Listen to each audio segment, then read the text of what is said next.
All right, today we're going to talk about something that's at the core of, well, pretty much everything, the architecture of human connection. So let's just jump right in with a pretty huge question. Do we actually begin life fundamentally alone? The source we're looking at today suggests that for a lot of us, that answer feels like a resounding yes. It says that somewhere around age 20, we have this moment of clarity, and we realize, in a really deep way, that we're on our own.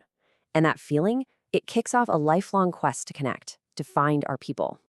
But here's the catch. It's not that simple, is it?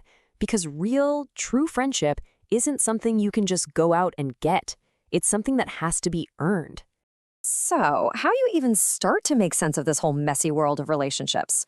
Well, lucky for us, we've got a classic guide. Let's take a look at how the philosopher Aristotle broke it all down. So, Aristotle, he gave us this amazing framework. He sorted friendships into three basic categories: friendships of utility, friendships of pleasure, and the rarest of them all, friendships of the good. Let's unpack what he meant. Okay, first up, you've got your friendships of utility.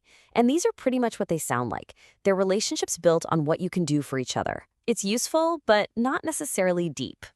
This is the most practical kind of connection, right?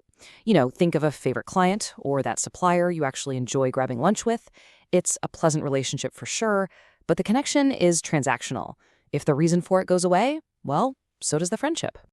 All right, next we have friendships of pleasure. Now, these are your fun friends, the people you call to grab coffee, go to a concert, or see a movie with.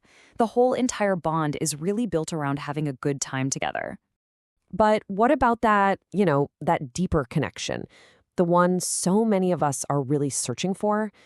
Well, that brings us to the final and by far the rarest friendship of all. And here it is, the friendship of the good. This is the kind of bond that goes way, way beyond just being useful or having a good time. It's built on a foundation of mutual respect, of admiring who the other person is at their core. Yeah, and you can see right here what makes this so different. It's virtue-based. It's about seeing the good in someone else's character and genuinely wanting the best for them. This is where you might find what we call a soulmate, or that irreplaceable good buddy who's just always there for you. And here's the thing, and this is really important. These friendships are incredibly rare. We're lucky if we find even a few of them in our entire lifetime. And that's why if your social life is only built on the first two types, it can start to feel a little empty. And this isn't just a philosophical idea, right? There are real-world consequences. As we get older, if we don't cultivate these deep bonds, we can end up with a friendship gap. You can see it here. A huge number of older adults end up living alone, facing some serious loneliness. So, if these crucial friendships are so hard to find, what are we supposed to do? Well, this is where things get really interesting. The source argues that the true solution isn't found by looking outside of ourselves.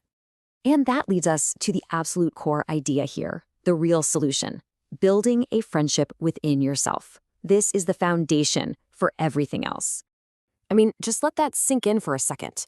The source is arguing that the most important, the number one relationship you have to build is the one with yourself. It means being okay with your own company, being kind to yourself, and knowing your own value. That's the starting point. And when you start from that place, everything changes. The pressure's off. All those other friendships, from the useful ones to the deepest ones, they become these incredible, amazing bonuses on the wild ride of life.